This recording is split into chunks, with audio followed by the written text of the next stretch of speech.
Esto es así, la salida del pueblo de Israel de Egipto, que fue provocada por la opresión que los egipcios tenían contra el pueblo de Israel.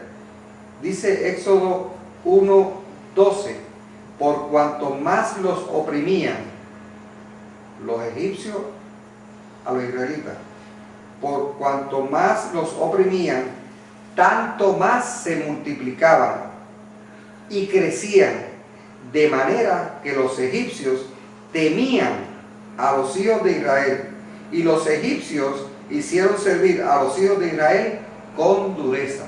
Por eso es que, como les dije hace un momento, Dios llama a Moisés y saca a este pueblo. Ya todos sabemos la historia de las plagas que Dios utilizó para hacerle ver a Faraón que tenía que dejar salir al pueblo.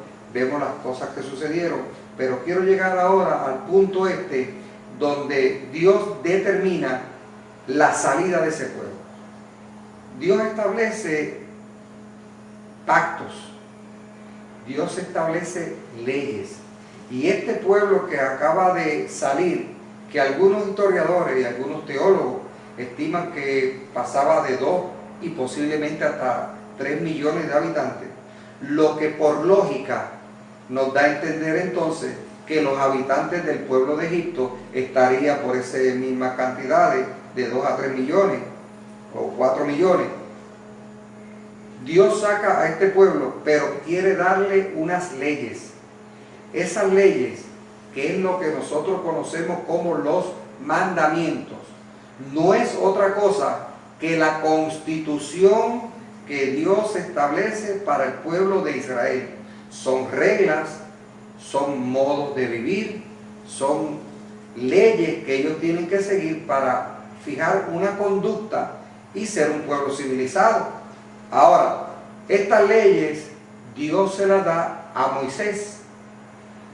Dios establece esa salida donde Él, Dios mismo, es el que le guía de noche con una columna de fuego y de día con una columna que les apagaba un poco el sol, les apagaba, le daba sombra.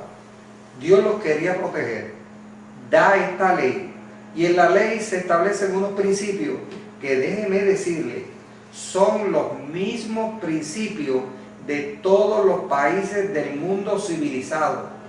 Todas las constituciones del mundo y muchas de ellas ya tienen el contenido de esa ley, pero no es que sigan la ley de Moisés, como quieren hacer ver algunos, es que son principios básicos de supervivencia.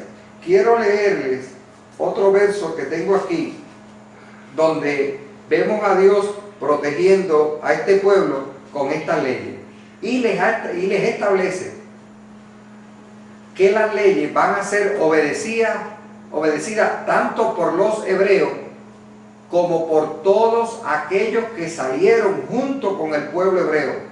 Quiero recordarles que el pueblo hebreo se contaminó allá en Egipto con la idolatría, paganismo, los tipos de celebraciones, se casaban con mujeres gentiles, y esa mezcla de eso que estamos hablando, de ese pueblo que salió. Saquémonos de nuestra mente esto de que es un pueblo puro. Israel en ningún momento es un pueblo puro hoy día. Ellos salieron, desde que salieron de Egipto ya estaban contaminados, tanto con la idolatría, con la mezcla de casamientos, mujeres que no eran judías y hombres que no eran judíos. Pero miren lo que dice Éxodo capítulo 12, verso 49. La misma ley será para el natural, o sea, para el de sangre judía, para el nativo, para el nacional. La misma ley será para el natural y para el extranjero que habitare entre vosotros. Eso mismo que dice aquí es lo que quieren hacer estas doctrinas que están entrando hoy día a nuestro ambiente, y quieren hacerle ver a la gente que este extranjero, que serían los que no son judíos, los nativos, los nacionales judíos, quieren hacer los judíos y que obedezcan las leyes judías, amparándose de que ellos también tienen que obedecer la ley. Usted obedece la ley si se hace judío, pero aparte de eso, quiero decirle que en este tiempo ya usted no tiene que estar sometido a esa ley, porque ese pacto, lo vamos a ver más luego, ese pacto Dios hizo un cambio. Quizás usted dirá, Dios no cambia. Sí, Dios no cambia, pero Él, cuando dio la ley, Él estableció unas condiciones y un pacto donde decía que si el pueblo le obedecía, si el pueblo le amaba, Él iba a ser su Dios perpetuamente. Pero la historia bíblica, no hay que ser un gran teólogo ni un gran erudito para darse cuenta que Dios muchas veces se enojó con el pueblo de Israel. Inclusive hubo ocasiones que los dejó en guerras que acababan con ellos, porque Dios no está sujeto a lo que haga el pueblo. El pueblo es el que tiene que estar sujeto a Dios, y eso aplica y aplicaba a Israel hacia Dios, como hoy día el otro pueblo, que es la iglesia, hacia Cristo y hacia Dios.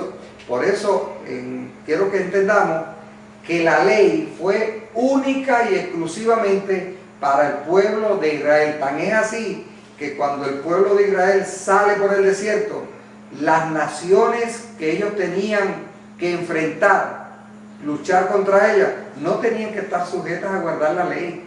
Inclusive cualquier teólogo que usted consulte, un teólogo serio, claro, y un teólogo que conozca la Biblia, sabrá que en las conquistas del pueblo de Israel contra estos otros pueblos ni siquiera se les imponía la ley. La ley era para el pueblo de Israel.